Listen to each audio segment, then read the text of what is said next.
Everyone, जय माता दी सभी को। कैसे हैं आप लोग? माता रानी की कृपा से स्वस्थ होंगे, यही उम्मीद है। माता रानी आप लोगों पर हमेशा कृपा दृष्टि बनाए रखे।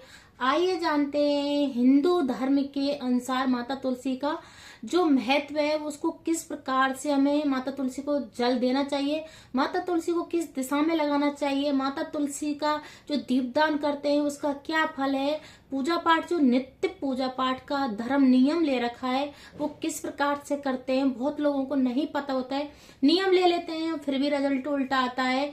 हमें किस दिशा में माता तुलसी को लगाना चाहिए।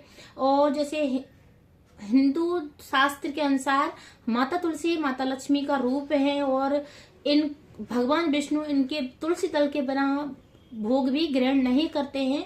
तो हमें कुछ नियमों का बहुत ज्यादा ध्यान रखना होता है। जो लड्डू गोपाल है अपने घरों में वो भी बिना तुलसी दल के भोग नहीं लेते हैं। जो विष्णु भगवान की जितनी भी प्रतिमा है वो लड्डू मतलब बिना तुलसी दल के भोग ग्रहण नहीं करती हैं। तो कुछ नियम है हमें ध्यान रखने होते हैं। जैसे तुलसी में हम जल देते हैं, धार्मिक क्रियाएं करते हैं, या तुलसी माता में जैसे दीपदान करते हैं, पूजा पाठ करते हैं। निम्न ऐसी चीजें हैं जो हमारे कार्य सिद्धि को बढ़ाती हैं और वृद्धि में जैसे धन में वृद्धि तेजी से होती है। और अगर हम गलत तरीके से पूजा पाठ करते हैं माता का तो हमें निम्न स्तर पे हमें आना हो जाता है या नेगेटिविटी आती है, घर में लड़ाई झगड़े होते हैं, कुछ हमें कठिन परिस्थितियों का भी सामना करना पड़ता है। तो इन्हीं चीजों पे हमें आज मेरा यही टॉपिक है। बहुत लोग बड़े कंफ्यूजन में रहते हैं। मैं के बता देती हूँ तुलसी माता का किस तरह से किस दिन कुछ नियम होते हैं तो उस हिसाब से हमें पूजा पाठ करनी होती है।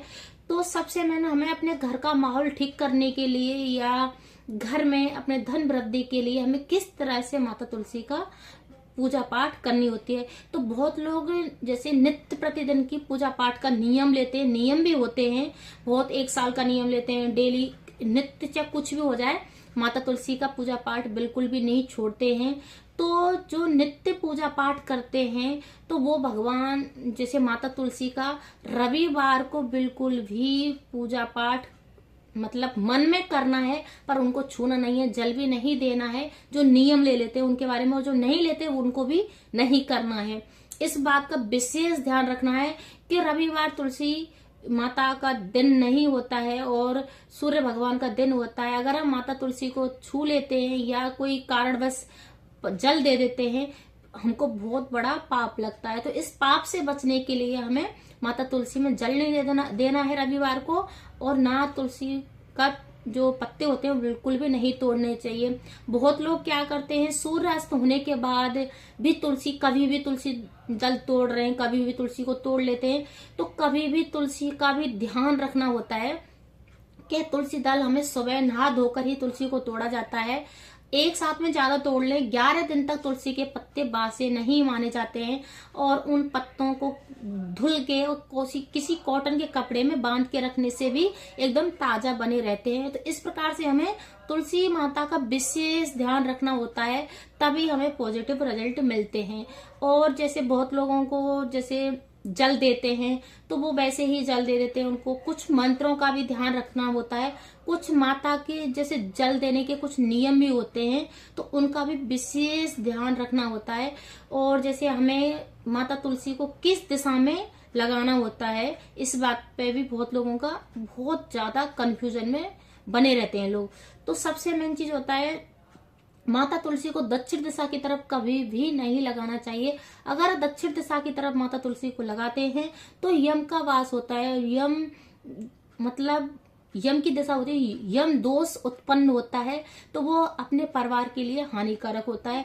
तो दक्षिण दिशा की तरफ कभी भी तुलसी को नहीं लगाना चाहिए। सबसे अच्छी जो दिशा मानी गई है उत्तर या उत्तर पूर्व दिशा मानी जाती है। अगर उत्तर दिशा में लगाते हैं माता तुलसी को तो बहुत ज्यादा अच्छे रिजल्ट मिलते हैं और सबसे ज्यादा जो सकारात्मकता होती है उसका संचार होता है अगर उत्तर दिशा की तरफ माता तुलसी को लगाते हैं। माता तुलसी को अगर हम जैसे किसके साथ लगाना चाहिए तो माता तुलसी को अगर हम केले के साथ लगाते हैं, केले के पेड़ के अंदर ने केले के साथ, तो मैं बता देती हूँ किस प्रकार से लगाया जाता है माता तुलसी को। तो सबसे मेन चीज होता है अगर घर के मुख्य द्वार पर दाहिनी तरफ जैसे मुख्य द्वार पर दाहिनी तरफ हमें केले का पेड़ लगाना है और बाईं तरफ माता तुलसी को लगाना है। बार बार बोल देती हूँ, दाईं तरफ केले को पेड़ के लगाना है, घर के मुख्य द्वार पर दाईं तरफ केले के पेड़ को और बाईं तरफ माता तुलसी के पेड़ को लगाना है। इससे भगवान विष्णु और माता लक्ष्मी की विशेष कृपा बनी रहती है और हमारे घर में धन वृद्धि के आसार खुलते हैं और सकारात्मक का संचार होता है अगर हम इस प्रकार से माता तुलसी का पेड़ पौधा लगाते हैं।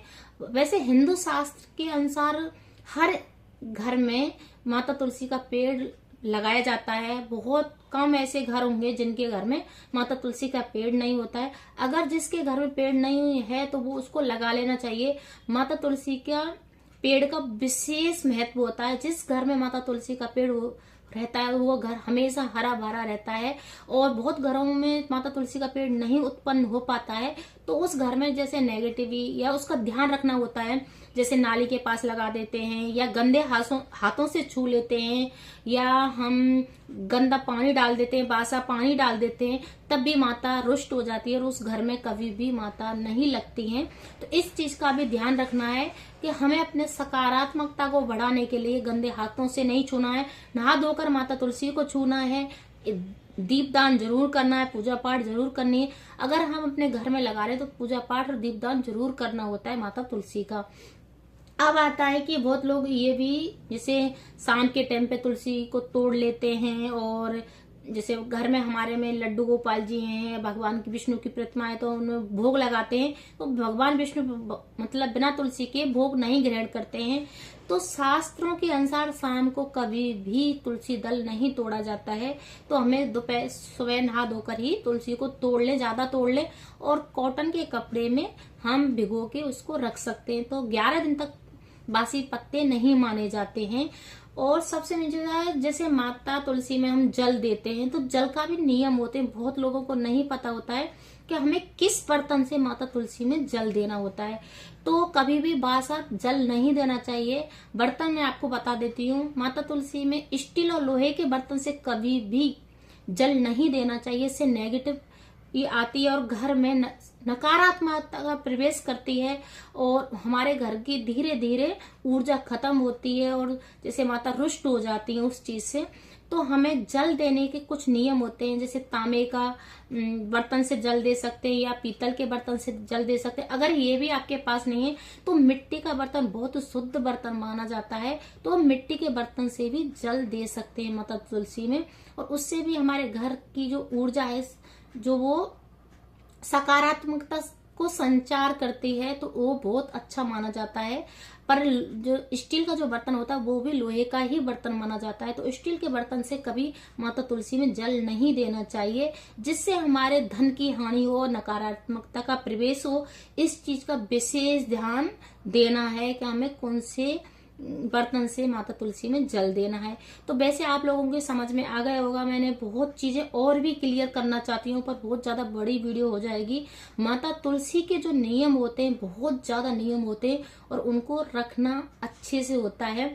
जैसे माता तुलसी का अपने घर के आसपास माहौल को भी देखना होता है कि गंदा, जैसे बहुत गंदा बिखेर के रखते हैं, जूते चप्पल उतार देते हैं और जैसे नाली है उसके पास, उस चीज का भी विशेष ध्यान रखना है। नाली नहीं होनी चाहिए, जूते चप्पलों को माता तुलसी के पास नहीं उतारना चाहिए।